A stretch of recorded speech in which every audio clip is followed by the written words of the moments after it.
Welcome to Zeiss CALIGO. In this video, we will cover how to create and measure a space point, circular hole, and a rounded slot using the EagleEye.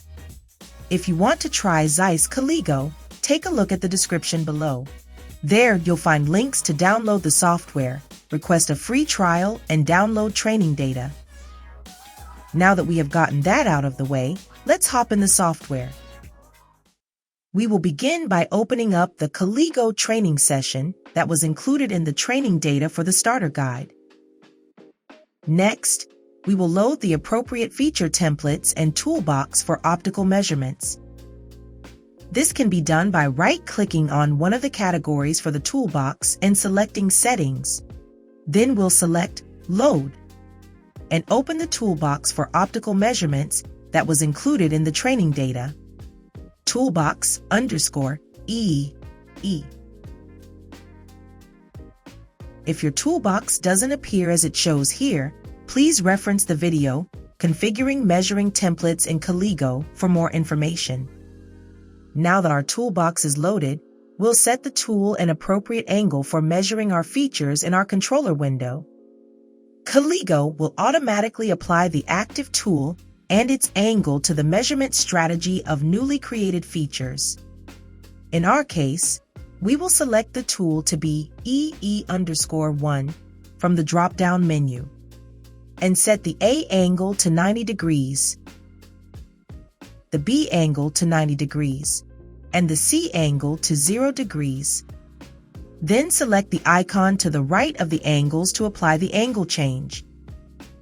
Now that we have the optical sensor and angle set, we'll use one of the wizards to create features from the CAD model. The wizards are located in the View drop-down menu at the top of the window, and the one for this task is called the Features Wizard. Check out the previous chapter if you're interested in an overview of the Features Wizard. Now, let's create a point to measure. There are various types of points that you can create in CALIGO. The one that we'll use for this task is a space point, which is just called Point in the drop-down menu. Most customers prefer to use this type of point since it has fixed X, Y, and Z values. Then, the template to use for this point will be EE2_PNT, since it will apply specific settings for measuring with the EagleEye when it is created. Then, we'll select the second option under Method called Discrete Points, as this will allow us to click anywhere on the CAD model to generate a point. Now, let's click on the CAD model where we want to create a point. Then, highlighting Main Measurement Plan in the Measurement Plan Explorer so that the point will be added to the end of the measurement plan. Then, clicking the checkmark icon in the Features Wizard to add it. The next feature that we'll create is going to be a circular hole. So we'll change our type of feature in the Features Wizard by selecting the feature circle and then the measurement template named EE2_circle. For this type of feature, we will extract it from the CAD, so we'll want to change our method from Discrete Points to Selection in the Features Wizard. Now, to extract the circle at the proper location, we'll need to have Show Edges turned on in our CAD View toolbar. Then, click the curve on the CAD to select the circle.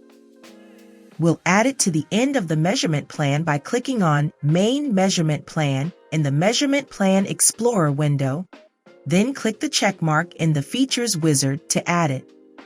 Lastly, we'll create a rounded slot feature. So let's change the type of feature to Slot and select the measurement template named EE2_slot_RND. Then, we'll use the same process as we did for the circle to extract it by selecting the edge where the slot meets the surrounding surface and click the checkmark to add it to our measurement plan. It is a good habit to close the Feature Wizard when you're done creating features. Let's look inside the inspector window of the point by double-clicking on it in the Measurement Plan Explorer. At first glance, There are a few properties of a feature that will differ when it is measured by the eagle eye than when it is measured by a probe. The first is that we have point cloud element under our evaluations branch. This will contain certain properties for how the point cloud data will be extracted and used to evaluate the feature. The second is that we have the data source set to measurement optical, which is where you will define your sweep path to gather a point cloud inside the feature. Now, let's look at the measurement strategy for the point by opening the measurement optical branch and then the measurement strategy branch. We see that our strategy consists of settings and sweep. As we did with the tactile measurements, we'll first check if the appropriate tool and angles are set by highlighting settings. The tool should be set to EE_1 and our A angle to 90 degrees, B angle to 90 degrees, and our C angle to 0 degrees. Next, we will highlight sweep, which contains a start and end node for our sweep. If you need to edit the position of a node, highlight the row for the node in the sweep list or select the sphere in the CAD view to turn the node into a trihedron. Then, click and drag the bar in the axis you wish to move the node. The sweep is adequate for this measurement, so we can close the inspector window for the point and move on to the circle. Next, let's look at the measurement strategy for the circle, so we will double-click it in the Measurement Plan Explorer to open its inspector window. Opening the Measurement Optical branch and then the Measurement Strategy branch. We see that our strategy consists of the same as the point with settings and sweep. Highlighting settings. The tool should be set to EE_1 and our A angle to 90 degrees, B angle to 90 degrees, and our C angle to 0 degrees. Highlighting sweep, then looking at the sweep direction in the CAD view, we see that the angles are appropriate for this measurement based on the orientation of the trapezoid shape of the processing window for the eagle eye to the surface of the part. Then, our start and end nodes are adequate because they are a few millimeters beyond the nominal size. The circle is ready to be measured, and we will close the inspector window. Now we will open the inspector window for the slot and go to the measurement strategy. This time we will adjust our C-axis angle to be slanted to ensure we have an optimal point cloud to evaluate the slot. So, we will go to Settings and adjust our C-axis to 30 degrees. Then, looking at the sweep strategy, the start and end positions will work for this measurement. The measurement strategy is now sufficient, and we are ready to run these features in simulation. We'll first make sure we turn on our display of the CMM to be able to see our measurement by going up to the Simulation drop-down menu and selecting Display of the CMM model. Before we execute the features, we'll slow down the speed of the CMM in simulation to 50%.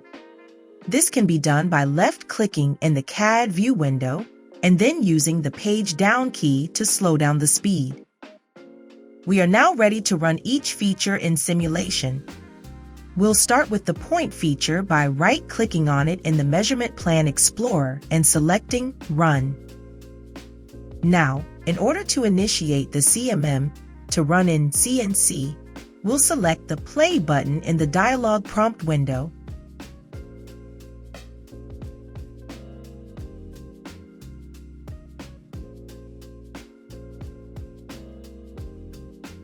Everything looks good for the point, so we'll move on to the circle.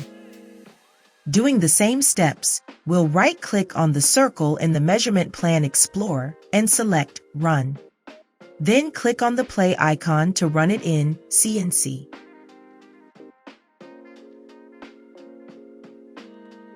The measurement is sound for the circle, so we'll move on to the slot. Doing the same steps to run the slot in simulation.